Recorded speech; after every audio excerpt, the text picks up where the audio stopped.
Agaseke k'amakuru mu karere ngapfunduriye muri Kongo Kinshasa. Abategetsi wa Washington batangaje ko bagejeje kuri Kinshasa na Kigali umushinga wa mbere w'amasezerano y'amahoro. Impande zombi zigomba kurebamo zikawemera cyangwa zikagira ibyo zisaba ko bihindurwa mbere yo gushyirwaho umukono. Masadi Bros umujyanama mukuru wa President Trump kuri Afrika yatangaje ko yavuganye na Perezida Tshisekedi na Paul Kagame. Amakuru atandukanye yemeza ko Washington yahaye Kigali na Kinshasa iminsi mike yo kureba muri uwo mushinga w'amahoro bakawemeza cyangwa se bakagira ibyo basaba ko bihindurwa. Nyuma y'uko mu cyumweru gize Kongo Kinshasa n'u Rwanda buri ruhande rwahaye Amerika inyandiko z'ibanze z'umushinga w'amahoro kugira ngo hakurwemo inyandiko ihuriweho izaba amasezerano y'amahoro. Abasesenguzi bavuze ko Washington ishaka cyane kwihutisha igikorwa cyo kumvikanisha ubutegetsi bwa Kigali na Kinshasa nayo igatangira ibikorwa bigamije inyungu za kompanyi zo muri Amerika mu bucukuzi n'ubucuruzi bw'amabuye y'agaciro muri ibi bihugu. Bros yavuze ati gukemura amakimbirane maze igihe kirekire biragoye ariko twemeje kubigeraho. Bros avuga ko nyuma yo guha Kinshasa na Kigali inyandiko y'umushinga w'amahoro bazakorana n'impande zombi mu kunoza kugira ngo bagere ku kumvikana. Bros avuga kandi ko yavuganye na Perezida Franyasimbe wo muri Togo wagenwe n'ubumwe bwa Afurika nk'umuhuza muri icyo kibazo ku ntambwe imaze guterwa vuba ko yuzuza imihati y'ubumwe bwa Afurika. Kugeza ubu mu nyandiko z'uwo mushinga ushobora kuvamo amasezerano y'amahoro ntabwo bizwi. Gusa Washington imbere yavuze ko ibyifuzo bya buri ruhande bigomba gushingirwaho muri ayo masezerano. Byitezwe ko ashobora gusinywa mu kwezi gutaha. Kinshasa ishinja Kigali gutera Kongo iciye mu gufasha M23. Kigali gashinja Kongo gufasha FDLR urwanya ibitetsi bwa Kigali uruhande rugahakana ibyo urundi rurushinja. Icyakora hari amakuru ava ku wa gatandatu u Rwanda rwakira abantu barirwa muri 160 umutwe FDLR barafatiye bugwate mu mashyamba ya Kongo Kinshasa. Abantu bakiriwe mu karere ka Rubavu nyuma yo kwinjira mu Rwanda baturutse i Goma. Abakiriwe biganjemo ab'igitsina gore gusa barimo n'abana bato cyane cyane bavukiye mu mashyamba ya Kongo. Aba babohoye imirwano muri Mutarama uyu mwaka yasize umutwe w'Imitoro y'Igoro uduce turi mu mujyi wa Goma nyuma yo gutsinda ihuriro ry'ingabo za leta ya Kongo ryarimo na FDLR. Nyuma yo kugera mu Rwanda byitezwe ko bagomba kwakirwa mu kigo cya Mutobo kiri mu karere ka Musanze aho bagomba gufashirizwa gusubira mu buzima busanzwe mbere yo gusubira mu miryango yabo. Umuyobozi w'akarere ka Rubavu Munirwa Prosper yabwiye abanyamakuru ko bari abakiriwe bari mu barenga 2000 bazagenda bakirwa mu minsi iri imbere. Iruhande rw'uyu muhate wa Washington habaye kandi ibiganiro hagati y'Imitoro na leta ya Kongo biyobowe na Qatar. Radio mpuzamahanga y'Abafaransa RFI ivuga ko naho bigezeho yahaye izo mpande zombi umushinga w'amasezerano y'amahoro mu gihe imihate yo kugera ku mahoro hagati y'impande zombi irimbanije mu ntara y'Amajyaruguru ku wa 4 no ku wa 5 havuzwe imirwano hagati y'M23 n'ingabo za Bazarendo mu gace ka Bambo na Kijije muri teritwari ya Rucuru. Ibinyamakuru bya Kongo byavuze ko iyo mirwano yaguyemo abantu hafi 10 muri Bambo ubusanzwe hagenzurwa n'M23. Abarwanyi ba Bazarendo bo ku ruhande rwa leta bakomeza gukora ibitero shuma no gutega ibice abarwanyi ba M23 mu duce abarwanyi mu amezi menshi bagenzura. Radio Kapiyoze ko bitazo neza ugenzura gace ka Kishishe isubiramo abatuye bavuga ko hataboneka abarwanyi b'M23 mu gihe abandi bavuga ko bagenzurwa n'abarwanyi ba FDLR.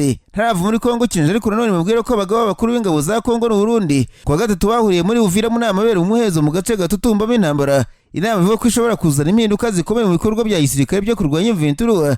Iyo nama yo ku rwego rwo hejuru yabaye ku wa gatatu muri Uvira mu burasirazuba bwa Kongo Kinshasa yahuje umugaba mukuru w'ingabo za Kongo FARDC Lieutenant Jean Jules Banza Mwirambwe na mugenzi we Jean Prime Niyongabo umugaba mukuru w'ingabo z'igihugu cy'u Burundi. Abasirikare bakuru bombi bavuga ko bari baherekejwe n'ingabo nyinshi z'u Burundi bambutse umupaka bakavimvira mbere yo kwerekeza mu gice cy'ibikorwa bya Sokora kabiri n'Ujyepfo ya Kivu Amajyepfo. Muri kariya gace hafi y'imirongo iheruka y'urugamba nibo bakoreye inama mu muhezo. Umuturage wo muri Uvira avuganye n'ikinyamakuru SOS Media yavuze ko kuva saa 2 kugeza saa 2:35 abayobozi bari hariya gusa ntibazi icyo bavuganye ko batavugishije n'abanyamakuru. Iyo nama ibaye mu gihe amakimbirane hagati ya FARDC imitwe itwara gisirikare Bazarendo ingabo z'u Burundi nayo akomeje kwiyongera cyane cyane mu bice bya Katogota ndetse na Kamanyora. Imitwe itwara gisirikare y'Abazarendo irashinja imitwe n'imwe y'Abarundi kudindiza ibitero kuri M23 umutwe w'inyeshyamba urwanya ubutegetsi umaze gushinga imizi mu burasirazuba bwa Kongo. Igisirikare cy'u Burundi cyohereje ingabo zirenga 10,000 mu rwego rwo gushyigikira FARDC imitwe itwara gisirikare y'Abazarendo. Abo banyuma bakaba bashyigikiye kandi bagenzurwa n'abayobozi ba Kongo. Hamwe na hamwe zinyeshyamba zigerageza gukumira M23 igiye nifata uduce twinshi tw'inyenzi kuva mwaka watangira harimo imirwa mukuru intara za Kivu haruguru n'Yepfo. Amakuru aturuka mu nzego z'umutekano yavuze ko uruzinduko rw'abayobozi bombi b'ingabo rushobora kuba rwari rugamije gutangaza ubwiyongere bw'imbaraga mu bufatanye bukuru byo kurwanya M23.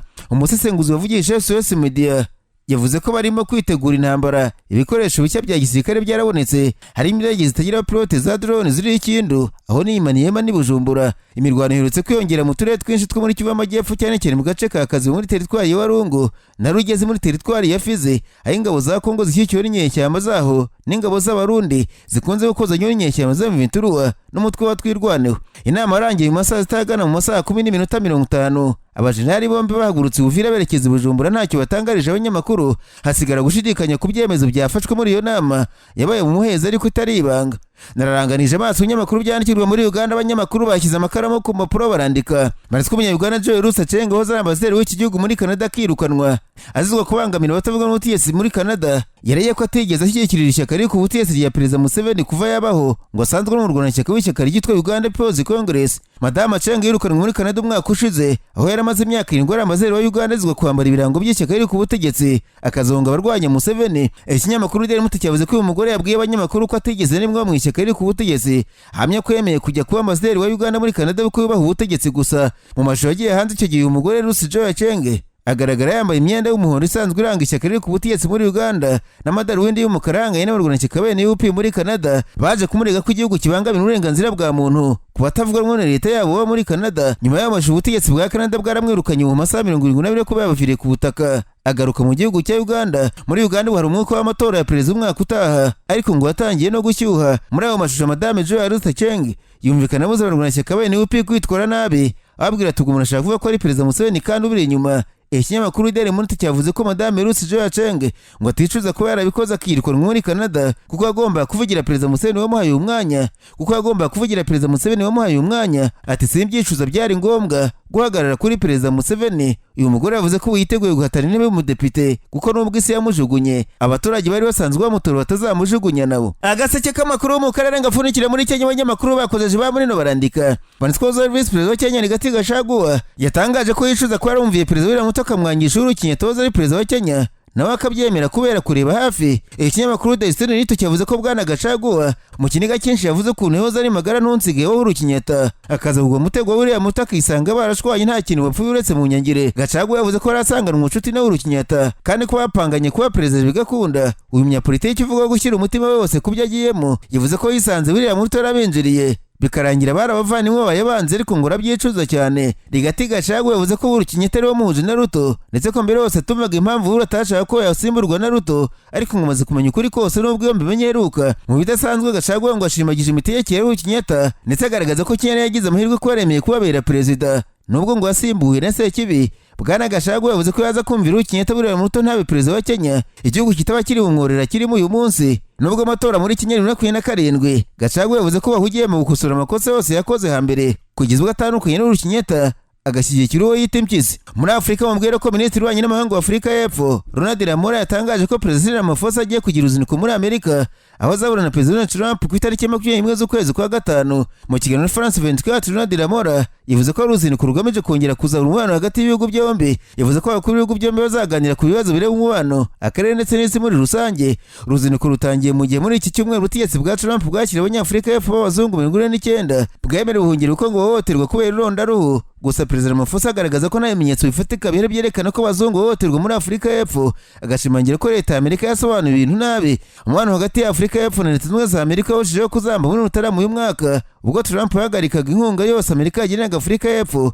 avuga ko adashyigikiye igihugu cyo ku mugabane wa Afurika ku itegeko rivuga ko leta ishobora kwigarura ubutaka bw'abaturage b'abazungu nta ngurane itanze bitewe n'inyungu rusange. Naho ari Bongo wahoze ari perezida wa Gabon muri kudeta mu myaka 2 ishize yavuye mu gihugu yerekeza muri Angola n'umuryango w'ubutegetsi ba Rwanda babitangaje. Itangazo rya perezida wa Angola yavuze ko umuryango wa Bongo warekuye kandi wageze i Rwanda. François Zimiri umunyamategeko w'umuryango wa Bongo yishimiye kurekurwa ko bakiriya bayamagana ko barafunzwe nabi kandi barengana. Sylvia Bongo n'umuhungu we Nuride Bongo baregwa ibyaha bya ruswa, bari bafunze kuva mu myaka 2 ishize. Ubwo ntibaragira icyo bavuga ku byaha baregwa. Gusa Zimiri avuga ko bakiriya be bakorewe iyicarubozo ubwo bari bafunzwe, aho avugira ko ari mu byumba biri munsi byo muri gereza. Abategetsi bagabumira bakanye ibirego byo gufunga nabi no gukorera iyicarubozo Sylvia Bongo n'umuhungu we. Umushinjacyaha Diminange wa Gabon yavuze ko kurekurwa kwa Sylvia n'umuhungu we ari by'agateganyo kwera amagara yabo, ariko kubakurikirana bizakomeza. Kurekurwa umuryango wa Bongo byabaye nyuma y'uko Perezida Joao Lourenço wa Angola ubukuru bumwe bwa Afurika Soheli Breville akavugana na perezida mugenzi we Boris Oligui moheretse Bongo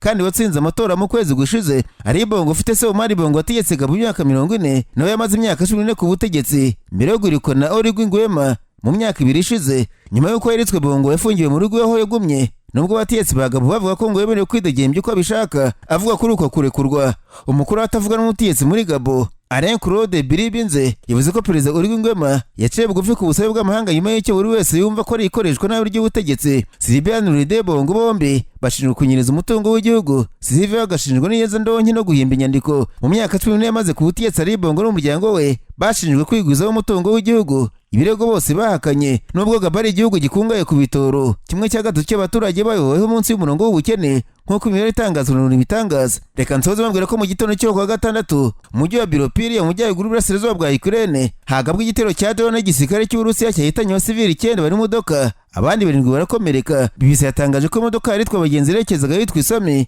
hafi y'umupaka w'Uburusiya. Ubuyobozi bw'akarere ka Sami bwatangaje ko drone yitwa Lancet ariyo yakoreshejwe muri icyo gitero. Polisi ya Ukraine yamaganye icyo gitero yavuze ko gifata nk'icyaha cy'intambara kibasira abasivile. Gusa Urusiya bwavuze ko bwari bukigabye ku kigo cya gisirikare. Iki gitero kibaye nyuma ko Ukraine n'Urusiya bigiranye ibiganiro by'amahoro Istanbul, ariko ntibigire icyo bigeraho ku bijyanye n'amasezerano y'agahenge. Gusa impande zombi zumvikanye guhanahana imfungwa z'intambara zigera ku gihumbi.